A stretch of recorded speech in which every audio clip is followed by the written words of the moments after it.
Austin Russell just became the youngest self-made billionaire in the world. But for some reason, no one really knows about him. He's the founder of Luminar, which is one of the fastest growing LiDAR companies in the world, a key technology for the development of self-driving cars. Luminar serves some of the largest automobile companies like Volvo and Toyota, and has recently been valued at over $2.5 billion.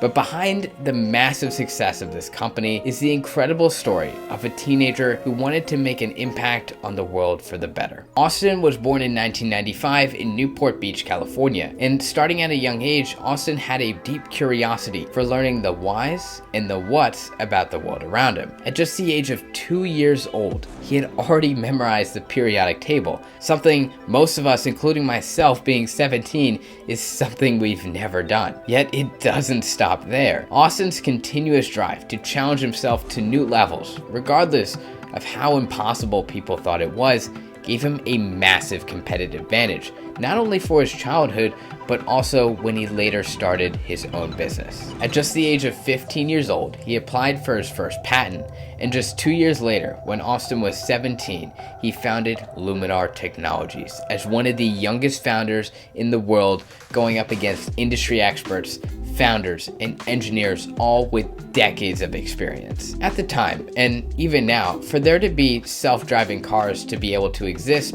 there needs to be two major engineering implements. The first is the software, and that is able to use data and algorithms to be able to tell the car what to do, what directions to make, what types of steering inputs to make, etc., etc. But in order for that software to work, it has to have enough data inputs to be able to correctly predict the outputs. So that's where the second part comes in, which is the hardware component of the problem. The hardware would be able to capture enough of that data from the real world, whether that be through cameras or sensors or any types of other technology, and be able to feed that directly into the software, and combined, those two would be able to effectively create a self-driving car. Sounds pretty easy, right? Well, in practicality, it's actually quite difficult. This is an extremely complex system that's on the cutting edge of what's possible from a physics standpoint, and have had to successfully productize and package into production on vehicles that people are using. Austin decided to stick to his roots and focus on the hardware component of the problem. And the hardware he chose is LiDAR. Well, what even is LiDAR? It's a method for determining different ranges by targeting an object or a surface with a laser and then measuring the time reflected for the light to return to the receiver. It's actually something that the iPhone implemented, that I'm actually recording this video on, a couple years back to create more realistic models of the world around us. And it's a key technology for self-driving cars because it can create a 3D map of the surroundings and detect obstacles in other vehicles. Think of it like this. Basically, LiDAR combined with cameras in theory is like a digital version of human vision. Austin was actually fascinated by the technology since he was a kid, and he wanted to improve it by making it more powerful, accurate, and affordable. After being admitted into Stanford in 2012, he shortly dropped out after receiving a Thiel Fellowship, which is a grant from legendary investor Peter Thiel, who's one of the co-founders of PayPal. It gives the founder or entrepreneur $100,000 to focus on what they want to build instead of sitting in a classroom aimlessly studying for tests. He used the money to hire a team of engineers and scientists and then set up a lab in his parents' garage.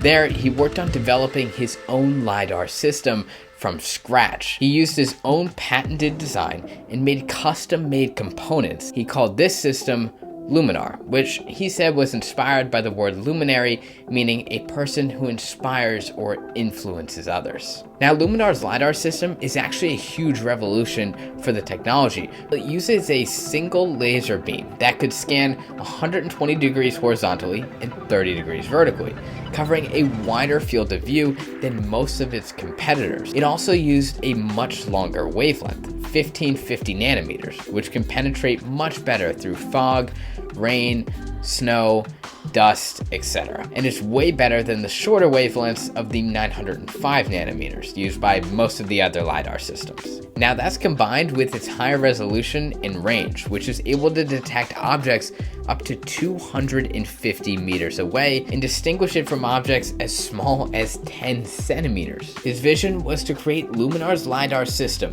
the standard for self-driving cars, enabling them to navigate safely in complex environments. He believes LiDAR is the only sensor that can provide the level of detail and reliability that is needed for safe autonomous driving. Now, Elon Musk has thought of the idea of just using cameras, and although this could work with a combination of AI, you lose that extra sense of depth. And that depth could actually be very helpful for ensuring the safety of these self-driving vehicles, as it adds an extra layer of verification about the world around it. But before we get too far, in theory, there's no reason why Luminar should exist. There's no reason why I or any member of the team should have been able to build what we built and have this level of breakthrough from a capability perspective. You have some of the largest technology companies and automotive companies on the planet that have been trying to solve this problem for, better part of a decade and beyond. And I think that's one of the traits that makes successful entrepreneurs successful. Most think their idea is crazy or near impossible, and sometimes you might even think that yourself. You're accomplishing things that 99% of people couldn't even fathom, and that's one of the things that makes entrepreneurship and business so special. So in 2019 is when it truly happened. Luminar went public through a SPAC. Once that happened, Austin Russell was a billionaire. He's now worth $1.6 billion, in fact, as of 2022. And he already has some plans on what he wants to do with a lot of that money. He just announced that he's going to be acquiring a major stake in the company Forbes. So if you're thinking about starting your own company or business, just remember, you're gonna fail. And that's okay, because each failure can be a valuable learning experience. Thank you very much for watching. And if you enjoyed the story, make sure to smash that subscribe button below and hit that like button for the YouTube algorithm. It would be greatly appreciated. And I also have a link in the episode description for my newsletter, which you can read some of these short stories directly in your inbox, delivered to you every week. And I'll see you on the next one.